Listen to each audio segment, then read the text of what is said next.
Ngasi numida wairam phongkhiba pause singdagi maru oiba pau khara khangatsaraga miyamda khudo tamjige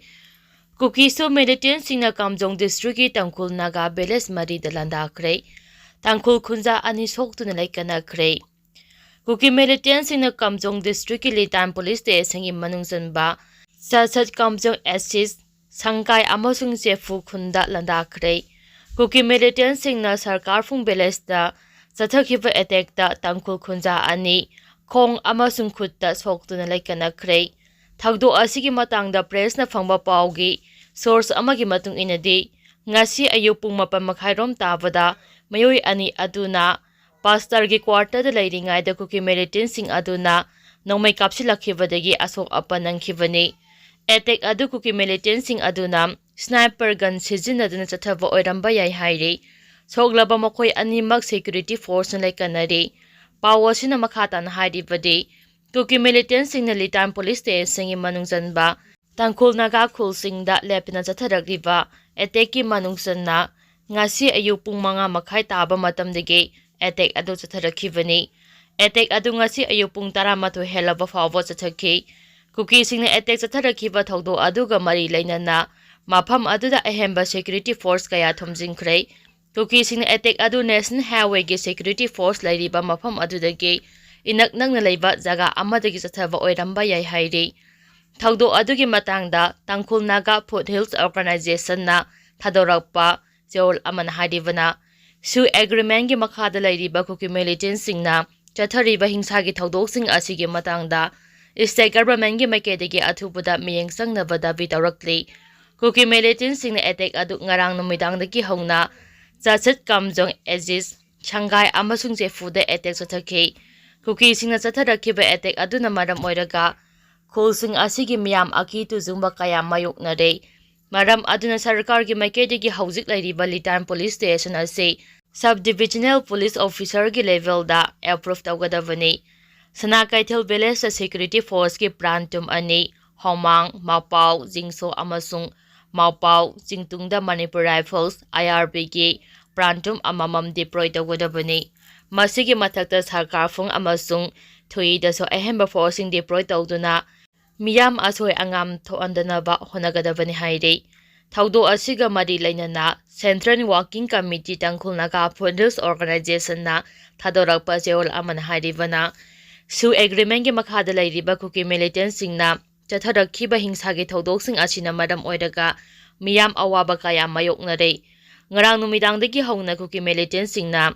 Chachat Kamjong Aziz na sangkai amasung mongko chefude attack chathakhi hariba attack sing ase security force ki mama makta da chathakibani Kuki militant singna Kamjong sakarfung amasung thoi hariba Tangkhul Naga Village sing asida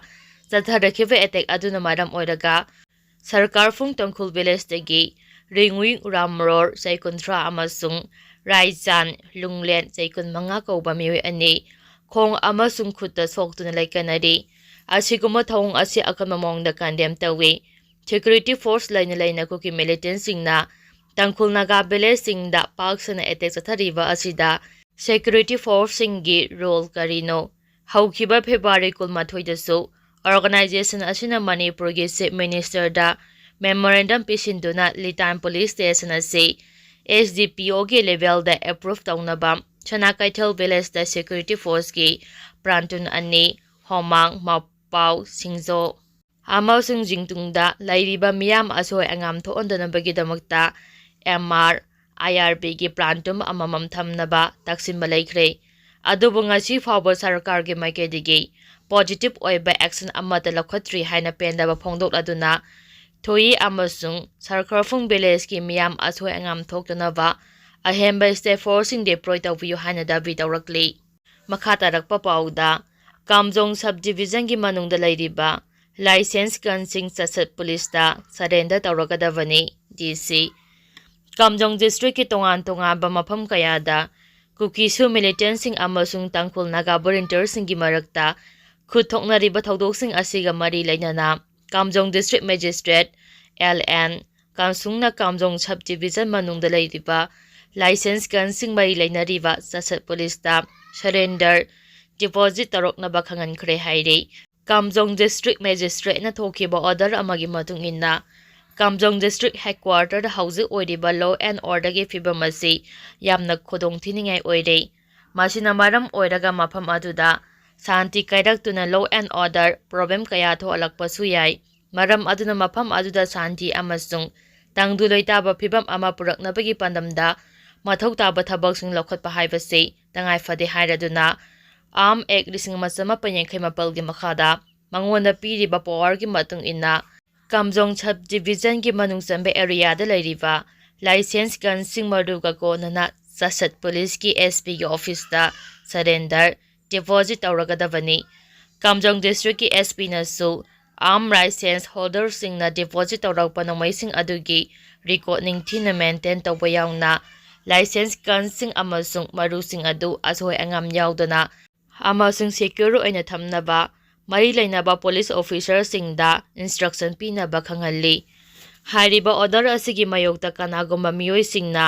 appeal tawba pamlabadi nongmai sing adu pikhatabagi maram chapchaba warol sing adu idino office award district magistrate ki office da submit tawragadavani mafam adugi hauzi oiriba law and order gi fibam phagalaklaba amadi order asi revoke tawraba matungda arm license holder singna makhoina deposit tawkhiba nongmai amasung nongmai maru sing adu collection tawba yagani hairi makha tarakpa pauda financial year gi chilaba matamsida amisa unarunaba CM Delhi ta chakhrei April 10 fawgi manungda yumnam khem changi lengak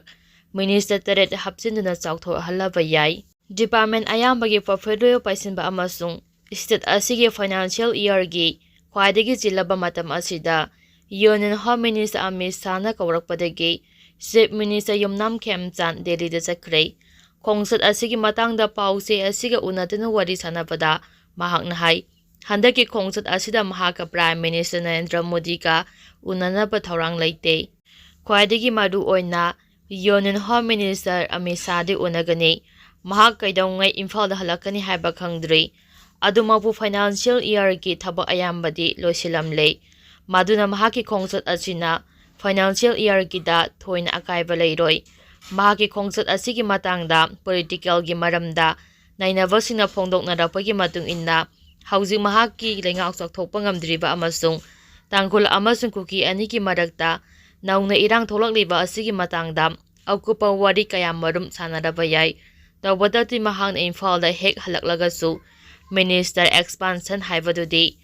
hekta tawkhiroi dawri maramdi financial year ki tanfam asida minister expand tawbada fajadaba amasung perfero yonthokpada khudongsadaba khara laigadabadu yenglaga April ki anisuba chayol fawagi manungda pangthoklaba yai